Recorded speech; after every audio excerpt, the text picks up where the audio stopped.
Hi అండి, ఎలా ఉన్నారు? ఏం చేస్తున్నారు? Welcome back to our channel Smart Life Shri.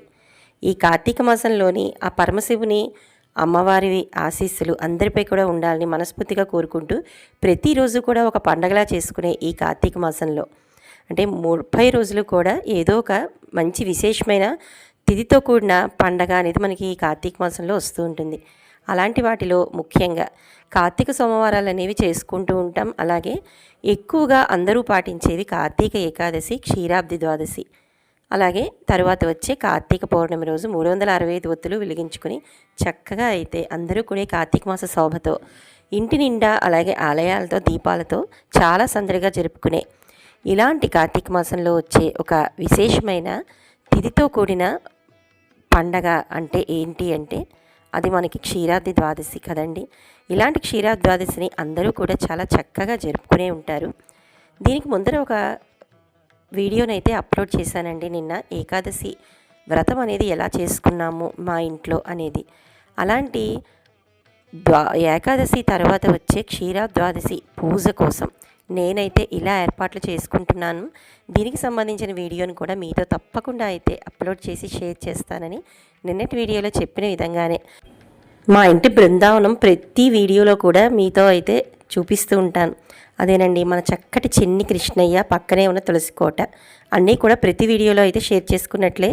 ఇక నిజంగా బృందావనమైన ఈ మా బృందావన ప్రదేశంలో క్షీరాద్వాదశి పూజ కోసం ఇలా అయితే ఏర్పాట్లు అనేవి మొదలు పెట్టేశానండి. ఏకాదశి రోజున పూర్తిగా ఉపవాసం అయితే ఉన్నాను కదా. ఇక మర్నాడు ద్వాదశి పారణ అయితే చేసిన తర్వాత ఇదిగోండి అమ్మవారి ముందర పూజ కోసం అంటే సాధారణంగా క్షీరాద్వాదశి అంటే మనకి గుళ్ళల్లో కళ్యాణం చేస్తూ ఉంటారు, తులసి కళ్యాణం. చాలా విశేషమైన పర్వదినం అండి ఈరోజు. అలాంటి కళ్యాణాలు అవి కూడా ఇంట్లో కూడా స్తోమతను బట్టి అలాగే మన సమయానుకూలతను బట్టి ఇంటిలోని ప్రదేశాన్ని బట్టి కూడా చేసుకుంటూ ఉంటారు. ఇక అందరూ కూడా చేసుకునేది క్షీరాద్వాదశి పూజ కదండి. ఇలాంటి క్షీరాద్వాదశి పూజ కోసం అయితే ఏర్పాట్లను ఇలాగా చకచకా అయితే మొదలు పెట్టేశానండి. ముందర కిందన జాజుతో అలికి అంటే బయట మనం ముగ్గులు అనేవి జాజుతో పెట్టుకుంటాం కదండి. ఇది ఈ మధ్య సూపర్ మార్కెట్లో కూడా అమ్ముతున్నారు. ముఖ్యంగా అయితే మనకి పూజా సామాగ్రి స్టోర్స్ ఉంటాయి కదండి, అన్నీ అమ్మేవి దాంట్లో అయితే దొరుకుతుంది. చిన్న ప్యాకెట్ల నుండి పెద్ద ప్యాకెట్ల వరకు కూడా ఉంటాయండి. అలాంటి జాజుతో ముగ్గు వేసుకుంటే చాలా అందంగా ఉంటుంది, చెరిగిపోకుండా ఉంటుంది. ముఖ్యంగా గాలి అది ఏదైనా వేసినా కూడా ముగ్గు అనేది చాలా వరకు కూడా చెరిగిపోకుండా చక్కగా బ్రైట్గా కనిపిస్తుందండి. అలాంటి అలికి ముగ్గు అనేది పెట్టుకుని దాని మీద 2 పీటలు అనేవి వేసుకుని పైన ఒక చిన్న సిల్వర్ షీట్ ఉన్న పీటను అయితే వేసుకుని దాని మీద కూడా అష్టదళ పద్మాన్ని అయితే వేశారండి. లక్ష్మీదేవికి ఎంతో ప్రీతికరమైన అష్టదళ పద్మంతో ముగ్గురి అనేది ఏర్పాటు చేసుకుని దానిలో కొద్దిగా అందంగా ఉందని చెప్పి ఇట్లాగా పింగాణి బౌల్ అనేది పెట్టుకున్నానండి. కాకపోతే అంటే కిందన ఒక చిన్న వెండి కంచం అనేది అంటే వెండి ప్లేట్ అనేది పెట్టుకుని దాంట్లో పింగాణి బౌల్ పెట్టాను, కానీ నాకు ఎందుకో మనస్కరించలేదండి. అందువల్ల మళ్ళీ చిన్న గిన్నె అనేది అంటే వెండి సిల్వర్ గిన్నెనైతే పెట్టుకుని దాంట్లోనైతే ఇలా తులసి మొక్కని పక్కన విష్ణుమూర్తి రూపమైన ఉసిరి కొమ్మని అయితే పెట్టుకున్నానండి. మనకి సాధారణంగా తులసి మొక్క అనేది కుండీల్లో పెరుగుతూ ఉంటుంది. దానికే మామూలుగా అయితే మనం డెకరేషన్ అంటే ఏం లేదండి, పసుపు కుంకుమలు గంధంతో అమర్చుకుంటాం. కానీ నాకు చిన్న కోటలో ఉన్న తులసి మొక్కను తీయడం ఇష్టం లేక నిన్న వీడియోలో కూడా చూపించాను. మా ఫ్రెండ్ ఒక ఆవిడ చక్కగా ఇట్లాగా అనుకోకుండా అమ్మవారు మా ఇంటికి వచ్చారండి 2 రోజుల ముందరే అని చెప్పాను కదా. ఆవిడైతే ఇలాగ పెరుగు డబ్బా ఉంటుంది కదండి, ఆ చిన్న డబ్బాలో అయితే వేసి ఇచ్చారు. మళ్ళీ తీసి దాన్ని వేరే దాంట్లో వేయడం ఎందుకని ఆ డబ్బాకే పసుపు కుంకాలు అన్నీ పెట్టేశాను. కానీ చెప్పాను కదా మనస్కరించక ఒక చిన్న పింగాణి బౌలు, ఆ పింగాణి బౌల్ లోపల అమ్మవారిని ఆసనం కింద కూర్చోపెట్టడానికి వెండి పాత్రనైతే పెట్టి పసుపు కుంకాలు వేసి అందులో ఈ అమ్మవారిని కూర్చోపెట్టాను. దానికి పక్కనే తులసికి మొక్క పక్కనే విసిరి కొమ్మని అయితే పెట్టానండి. అంటే శ్రీ మహావిష్ణువు అంటే ఈ కార్తీక మాసంలో దామోదరుడిగా పిలుచుకునే శ్రీ మహావిష్ణువుని కూడా స్వామివారిని కూర్చోపెట్టాను. కూర్చోపెట్టినప్పుడు విసిరి కాయలు అనేవి నాకు కొమ్మకి లేవు కాబట్టి విసిరి కాయల్ని తెచ్చుకుని ఆ విసిరికాయలు కూడా చక్కగా నాకు కొమ్మతో పాటు వచ్చిందండి మార్కెట్లో. చూడంగానే చాలా బాగుంది. అందుకని అచ్చంగా కొమ్మకే వేలాడుతున్నట్లుగా ఆ కొమ్మని దీనికి యాడ్ చేసి విసిరికాయలు అనేవి పెట్టేశానండి. పెట్టేసి ఇంకా జాజుతో అలికి అష్టదళ పద్మాన్ని వేసుకున్నాను కదా కిందర, దానికి ముందరగా అయితే మళ్ళీ తిరిగి చిన్న చిన్నవి దీపాలు పెట్టడానికి, ముఖ్యంగా మీ అందరికీ తెలిసిందే మనకి బృందావనంలో ఈ క్షీరాద్వాదశికి ఎక్కువ సంఖ్యలో దీపాలను అనేవి వెలిగిస్తూ ఉంటాం ఈ పూజలో. అంటే మనకి దీపావళి రోజు ఎట్లా అయితే మొత్తం ఇల్లంతా కూడా వెలిగిస్తామో, ఈ బృందావనంలో ఎక్కువగా అది కూడా మనకి బేసి సంఖ్యలో 1, 3, 5, 7, 9 ఇట్లా ఎన్ని దీపాలు కావాలన్నా లెక్కలేనండి దీపాలన్నీ కూడా చక్కగా ఈ సంఖ్యలో వెలిగించుకుంటూ వెళ్ళొచ్చండి. అది కాకుండా అంటే ఇవన్నీ నేను ఒక ప్లేట్లో అయితే ఏర్పాటు చేసుకుంటాను ఈ సంఖ్యని. ఇక తులసి కోటకి ముందర అయితే అటు ఇటు దీపాలు పెట్టడం కోసం దానికి మధ్యలో ఒక చిన్న రౌండ్గా అయితే జాజుతోలకి ఇదిగోండి ఇక్కడ కుబేర ముగ్గును అయితే వేసుకున్నానండి. తులసి కోట ముందు కుబేర ముగ్గును అనేది పెట్టుకుని అటు ఇటు దీపాల కోసం చిన్న చిన్న జాజుతోలకి చిన్న దీపాల ముగ్గులు అనేవి పెట్టుకున్నాను. ఇంక ఇక్కడ చూపిస్తున్న ఈ పళ్ళెంలోనేనండి నేను దీపాలు అనేవి ఒత్తులు ఆవు నెయ్యి ఒత్తులు వెలిగించుకుంటానండి అని చెప్పాను కదండి. ఇక్కడ చూపిస్తున్న ఈ సీసా కూడా ఇందులో నేను చూపించిన ఈ ఆవు నెయ్యి ఒత్తులు కూడా ఎలా ముందుగా ప్రిపేర్ చేసుకుంటాను అంటే ఇవి అప్పటికప్పుడు చేసుకుంటే నిలబడవండి. దీనికోసం 2 రోజుల ముందుగానే మనం ఎలా కార్తీక ఏకాదశి కానీ ద్వాదశి కానీ పౌర్ణమికి కానీ ఇంట్లో అరేంజ్మెంట్స్ అలాగే గుళ్ళో వెలిగించుకోవాలంటే ఎలా అరేంజ్ చేసుకోవాలని ఒక వీడియోనైతే నేను అప్లోడ్ అయితే చేశానండి. ఇక్కడ చూపిస్తున్న థంబ్నెయిల్లో అయితే వీడియో ఉంది. ఎవరైనా చూడాలని వాళ్ళు కానీ ఎవరైనా చూడాలనుకున్న వాళ్ళు కానీ తప్పకుండా ఓపెన్ చేసి చూడండి. ఇంకా ఇట్లాగా ఆ ఇత్తడి పళ్ళెంలో పసుపు గంధాలతో అయితే అందంగా డెకరేట్ చేసుకుని మొత్తం దీపాలన్నిటినీ కూడా ఇలా ఒక ప్లేట్ అంతా కూడా వచ్చేట్టుగా దీపాలను రెడీ అయితే చేసుకుంటున్నానండి.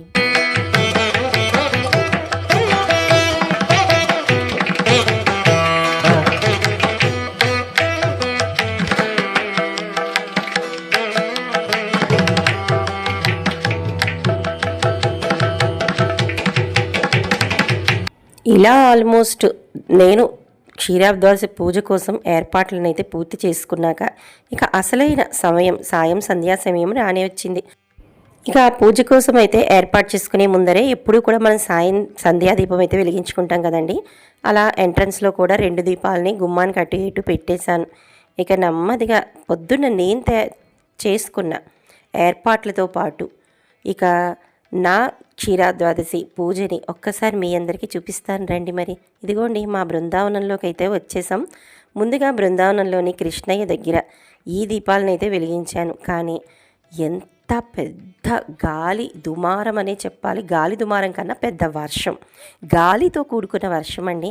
సడన్గా ఇట్లా దీపం వెలిగించాను. ఒకసారి మీకు ప్రమిదల లోపల దీపాలు అటు ఇటు ఊగుతున్నాయి. ఒకసారి వర్షాన్ని కూడా చూపిస్తాను. ఇందాక పొద్దున నేను నిలబెట్టుకున్నాను కదండి ఒత్తులు అనేవి, ఆ ఒత్తులు ఇవేనండి. అవి దేని ముందర పెట్టుకున్నానంటే కల్పవృక్షం పెట్టుకుని అమ్మవారిని లక్ష్మీదేవిని అయితే విగ్రహాన్ని పెట్టుకుని ఇలా కల్పవృక్షం ముందర ఏర్పాటు చేసుకున్నానండి. ఎలా ఉంది మరి కల్పవృక్షం గురించి చాలాసార్లు చాలా వీడియోస్లో షేర్ చేశాను.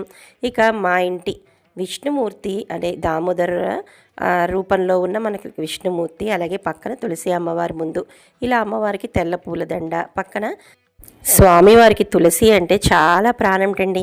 అందుకనే పక్కనే ఉన్న తులసి అమ్మవారు. అలాగే ఆ పూజలో అయితే తులసి దళాలతో దండన అనేది ఏర్పాటు చేసి స్వామివారికి అయితే తులసి మాలనైతే వేశాను. ఇక పక్కన మీకు రైట్ సైడ్ అన్నీ కూడా పూజకి సంబంధించి చేసుకోవాల్సినవన్నీ అరేంజ్మెంట్స్కి సంబంధించిన వస్తువులన్నీ పెట్టుకున్నాను. ఒక్కసారి మీకు దగ్గరగా చూపిస్తున్నాను. చూడండి ఎంత పెద్ద వర్షం, బయటికి వెళ్ళి తీసేంత టైం లేదు.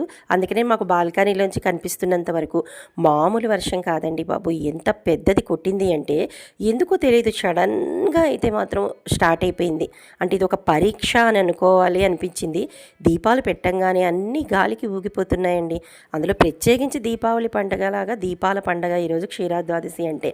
మరి అలాంటివి వెలిగించం కానీ ఏదైనా కొండకి పోతాయేమో అని ఏదో తెలియని భయంగా, అయ్యో పూజ ఎలాగా అని ఎంత భయపడ్డానో, స్వామి అమ్మవారి దయ వల్ల అంతా పూజ అంతా అయ్యేంత వరకు వర్షం పడుతూనే ఉన్న నిజంగా ఒక్క దీపం కూడా కొండెక్కలేదండి. అంత గాలిలో కూడా అంటే అంత భక్తి శ్రద్ధలతో మనం చేసుకుంటే ఎంతటి కోరికనైనా నెరవేరుస్తారు అని అనడానికి ఇదే ఒక ఉదాహరణ ఏమో అని నాకు అనిపించింది. ఇదిగోండి ఇంకా వినాయక స్వామి వారికి కూడా అన్ని షోడశోపచారాలతో ప్రతిసారి చెప్తాను. నేను ఏదైనా పూజ చేసుకుంటే అది చిన్న పూజ అయినా పెద్ద పూజ అయినా నాకు మాత్రం ముందు వినాయకునికి కూడా అన్ని ఉపచారాలతో మంత్రోచ్చారణతో, అంటే వినాయకునికి కూడా ఒక్కొక్క ఉపచారానికి ఒక్కొక్క మంత్రం ఉంటుందండి. అది నిత్య పూజా విధానం పుస్తకం ఉంటుంది, దాంట్లో మీకు తెలుస్తుంది. అంటే నిత్యం చేసుకునే వాళ్ళకి కూడా తెలుస్తుంది. అందుకని వాటిలో ఉండే మంత్రాలతో ఇలా అన్ని ఉపచారాలు అంటే పంచామృతాలతోనూ శుద్ధోదక జలంతోనూ వస్త్రంతోనూ అలాగే యజ్ఞోపవీతంతో అన్నిటితో కూడా వినాయక స్వామి వారికి కూడా అష్టోత్తరం చదువుకుని ధూపదీపాలతో పూజ అనేది చేసుకున్న తర్వాత ఇక అసలైన దామోదర తులసి పూజ అనేది అష్టోత్తరంతో ఇక్కడ నేను స్వామివారికి అష్టోత్తరం చదువుకున్నాను. అలాగే కుంకుమ పూజ అయితే తులసి అష్టోత్తరం కూడా ఉంటుందండి.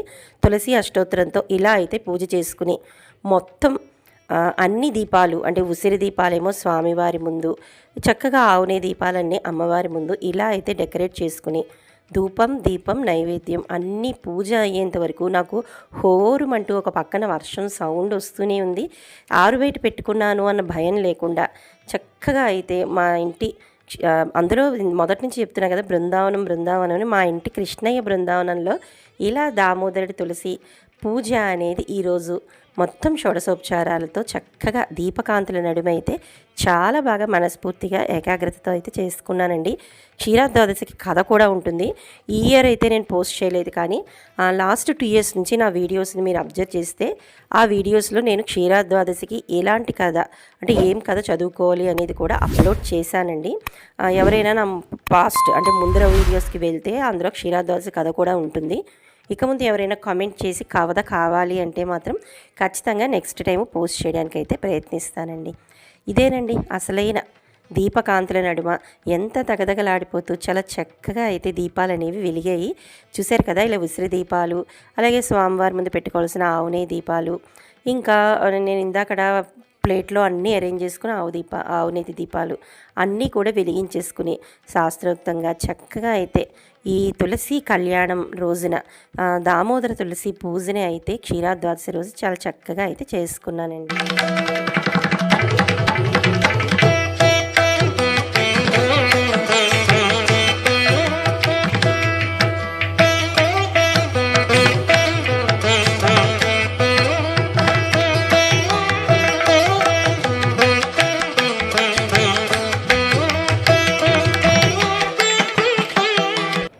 వడపప్పు, పానకం, తీపి పదార్థాలు, పండ్లు అన్నీ కలిపి నైవేద్యం అనేది పెట్టేసి ఆ రోజు అంటే ఈ క్షీరాద్వాదశికి అయితే ఉపవాసం అవసరం లేదు.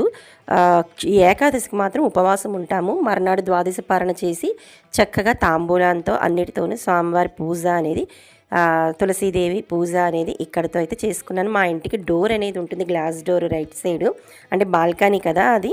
ఆ డోర్లో చాలా చక్కగా రిఫ్లెక్ట్ అవుతున్నట్టుగా లైటింగ్ అంతా పడ్డంతో ఒకసారి బాగుందని చెప్పి అటు సైడ్ అయితే తీసి చూపించాను. ఇక రాత్రి పూజ అంతా అయిపోయింది.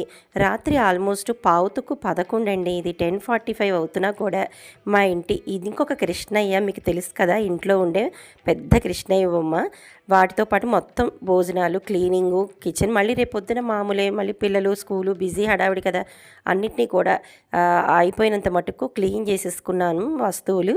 తర్వాత అన్నిటినీ కూడా ఈ లైట్లన్నీ ఆఫ్ చేసిన తర్వాత ఒక్కసారి మనస్ఫూర్తిగా మళ్ళీ దండం పెట్టుకుందాం దేవుడి దగ్గర, ఇందాక చాలాసేపు అయింది కదా అని చెప్పి ఒక్కసారి బాల్కనీలోకి వెళ్తున్నానండి.